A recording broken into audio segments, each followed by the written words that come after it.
Following the congressional gridlock on the fourth coronavirus stimulus package, President Trump decided he was going to take unilateral action and sign four different executive orders. I should say four executive orders on some of the more controversial parts that people were not agreeing with in Congress. It's actually one executive order with four different parts to it. So now this happened on Saturday over the weekend. And what it would do is that it would grant additional student loan relief, do something with the payroll taxes. It would enhance unemployment benefits, or at least continue those, and also provide a moratorium on evictions. Kind of. Now, when you get to the details, you realize that this isn't exactly as good as it sounds, even if it is at least something. So let's dive into it. Let's start out with student loans. Okay. So now, let's see. Basically, as broken down by both CNN and Vox and other sources, what you have is continued student loan payment relief during the COVID-19 pandemic. That's, of course, this part of the executive order. And so Trump ordered Betsy DeVos, the education secretary, to extend several student loan benefits contained in the CARES Act until December 31st, 2020. Congress had passed the CARE Act, of course, which is a $2.2 trillion stimulus bill that Congress had passed in March. Here's what the the CARES Act. It paused all payments for federal student loans, set interest rates at 0% so that you wouldn't have interest accruing on your federal loans, halted collection of federal student loan debt, and among other benefits, counted non-payment of federal student loan debt towards the 120 required monthly payments for public service loan forgiveness. So, okay, again, that's the CARES Act, right? And so, what Trump had done is a little bit less, right?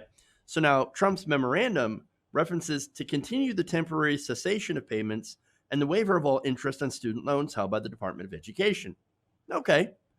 It does not specifically, however, reference student loan debt collection or counting non-payments toward public service loan forgiveness, both of which were included in the CARES Act that ends September 30th, 2020. Now, that's what Trump's does versus the CARE Act. So now, what does the HEROES Act do? I mean, the HEROES Act is the Democratic plan, right? So that was all passed all the way back in May. And so that's been sitting in Congress for quite some time. Congress has decided to not take that up yet, or at least the Republicans have not. And so they've been busy putting together, at the very last minute, the HEALS Act, which doesn't do a lot of other things. And so certainly doesn't really address this all that much either. So now the HEROES Act would obviously go a lot further. It would extend the break for another year through September 30th, 2020. So, no student loans, none of that other stuff, no collection of federal student loan debt, no interest on student loans, any of that. And would expand that to all federal student loans, including federal Perkins loans and some others. The legislation also cancels up to $10,000 for some federal and private loan holders. Democrats had originally proposed $30,000 in canceled student loan debt, but of course had scaled it back to try to make it more palatable for corporate Democrats and Republicans mainly. So generally, if you're looking at what I would prefer out of the choices that we have, obviously you would go with the CARES Act. I'm sorry, not the CARES Act, the HEROES Act. The CARES Act was obviously a start, and the HEROES Act is obviously the best option, passed back in May, while, again, Republicans didn't really do a whole lot. They kind of sat around on it. Okay? So now, the second part of this, we're going to go to unemployment, right? That's student loans. Let's go to unemployment. So now, unemployment benefits were extended, however, in a tricky way, right? So now, first, there's a cut. Instead of a $600 weekly benefit, that's on top of what you would normally get, it's only $400, and it requires states to carry a portion of the cost. That is, of course, unless they personally request 100% payment from Donald Trump. Oh, great. So now let's go to CNN, who explains. Under Trump's measure, the federal government is requiring states to pick up the tab for 25%, which is about $100, of the as much as $400 additional benefits each person may be able to receive in weekly additional aid. On top of that, a state must agree to enter into a financial agreement with the federal government, or Trump, for any unemployed person living there to get any additional benefits. On Sunday night, Donald Trump said he was open to allowing people to get the enhanced benefit without states picking up the cost. He said it was possible the federal government could pick up the entire cost if the governors call him and make a request. Quote, we have a system where we can do 100% or we can do 75. They pay 25, and it will depend on the state. And they will make an application. We will look at it and we will make a decision. Gee, I wonder what states would get priority. I mean, I think we know, right? Here you have the governor, for example, Governor Gretchen Whitmer of Michigan, right? She wants that, unemployment benefit extended, and for her state not to have to pay a quarter of all that. Well, she would have to call up Donald Trump, fill out an application, and then hope that he would approve it. Yeah. That, my friends, is called a flex, right? That is a power play.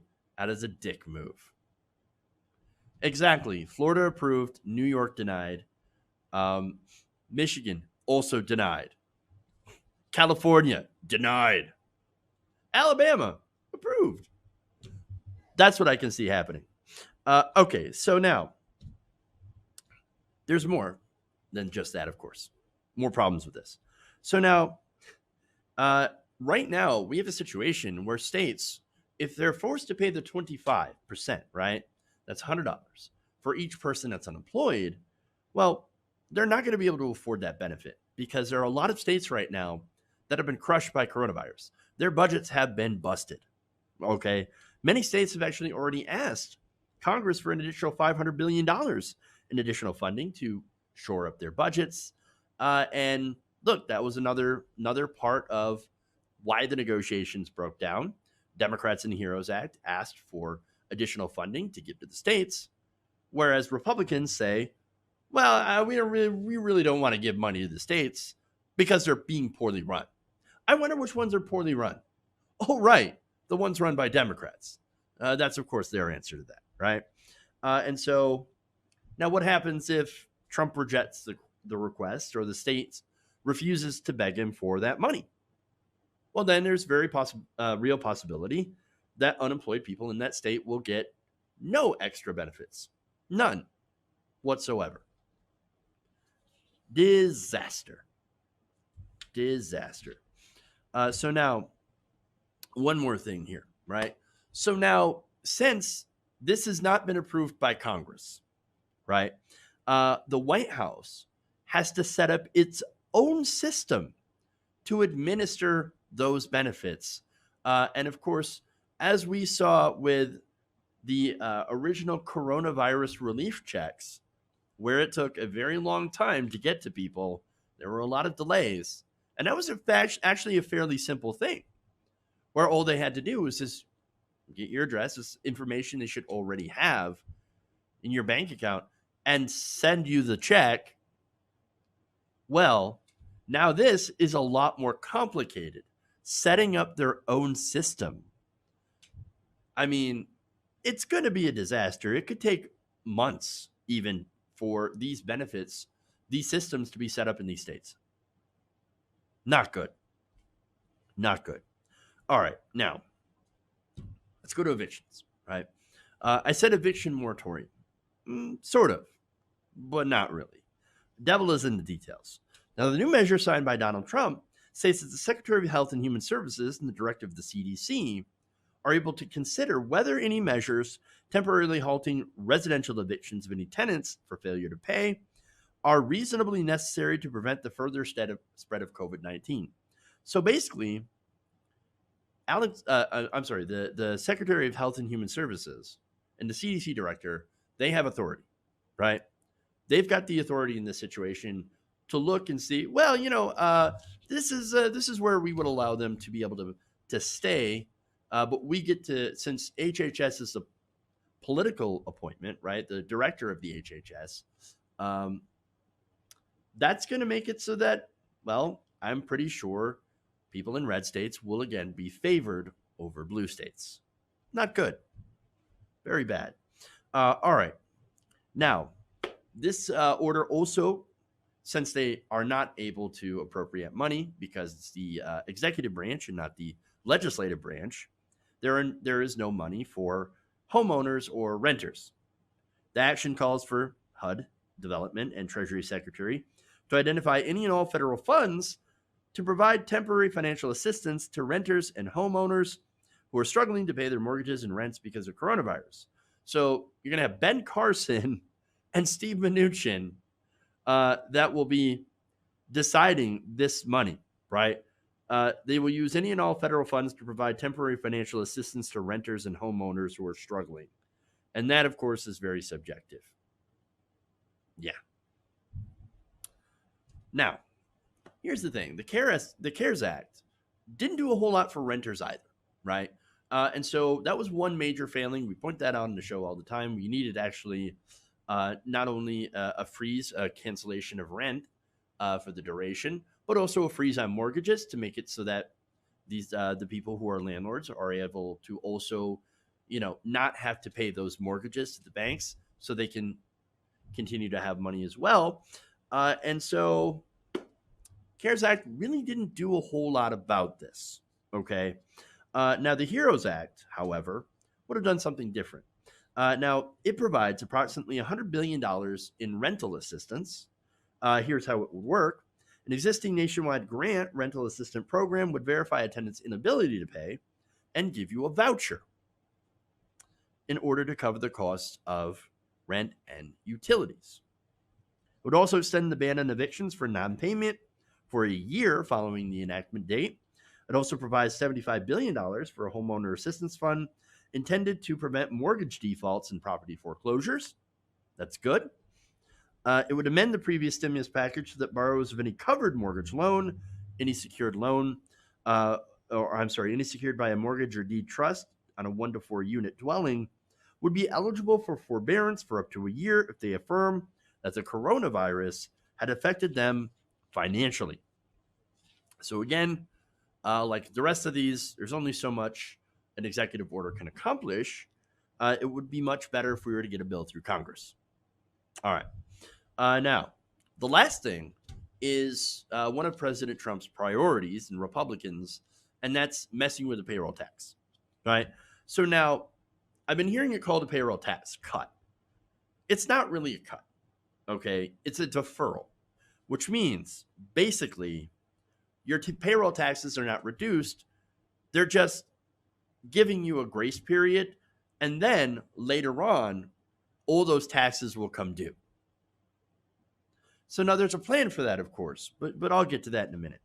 So now what it does is, as I said before, this defers the due date for the portion of the taxes paid by employees, 6.2% for Social Security and 1.45% for Medicare through December 31st. It applies to workers whose wages are less than $4,000 on a biweekly basis, or about $104,000 a year. This is similar to the Treasury deferring income taxes. Remember, it was, instead of April 15th, it was July 15th. It's just like that. It's still going to be due. Now, they would have, again, been delayed. And so companies, for example, may not want to stop that withholding for that reason, right? So it turns out that companies might not do this. And so workers might not be saving all that much money anyway. In fact, even if they could defer it for now, the benefit would be negligible. And besides, there's a lot of unemployed people in this country. And so you're not really helping the workers. And you're also not really helping people who are unemployed, which is a big problem. So now, what they want to do, of course, is later on, after the election, be like, oh, yes, we're going to make that payroll tax deferment. We're going to turn that into a tax cut. So we're just going to get rid of the payroll tax, essentially. Oh, great. Which is going to hurt Medicare and Social Security down the line. Because, of course. So now, again, all these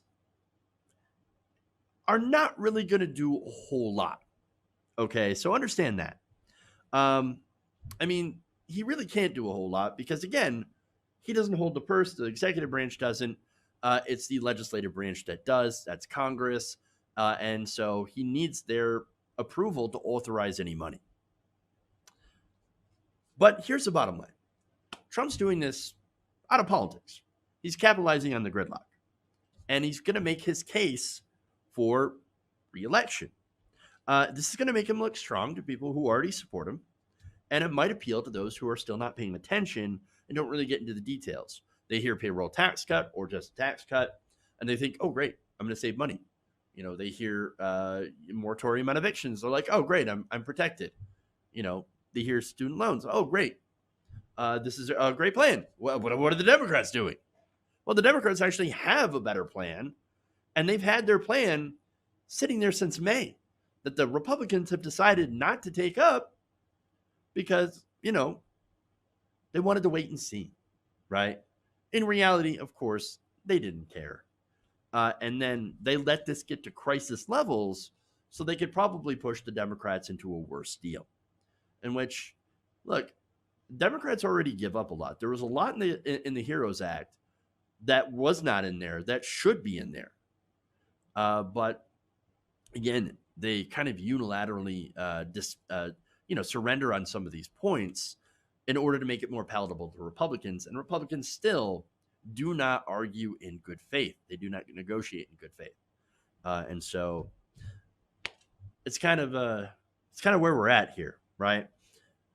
But on this bill, again, when you look into the details, when you look at the potential impact, there's a lot of people, economists, that are saying this is going to be very, very small impact, not really going to do a whole thing, a whole lot. It's not going to be effective.